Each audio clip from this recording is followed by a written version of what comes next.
कलयुगक बेटा पुतौह एक दिस जतऽ अपन बूढ़ माय बापक सेवा करब एकटा बोझ जकाँ बुझऽ लगला अछि, ओतहि श्रावणी मेला क्रममे सुल्तानगंजसँ देवघर अर्थात बाबाधामक बाटसँ आयल ई दृश्य एकटा मिसाल प्रस्तुत करैत अछि।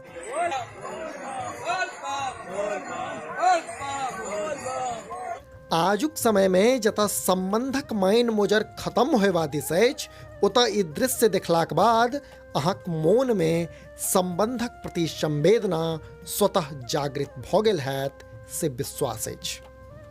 असलमे कलयुगक श्रवण कुमार के भूमिका निभाहि रहल ई दंपति मिथिला प्रक्षेत्रक जहानाबाद निवासी चंदन कुमार आ हुनक पत्नी रानी देवी छथि। ई लोकनि अपन कांवरमे गंगाजलक स्थान पर अपन माता पिता के बैसा बाबा धाम लेल निकलल छथि। हिनका सबके विश्वास छनि जे समय भने बेसी लगौक, मुदा सावन मास में अपना माता पिता के बाबा वैद्यनाथक दर्शन अवश्य करबौता। अपने लोकनि हिनक एहि समर्पण पर की सोचैत छी, नीचा कमेंट बॉक्स में जरूर लिखी आ देखैत रही समधिया.com।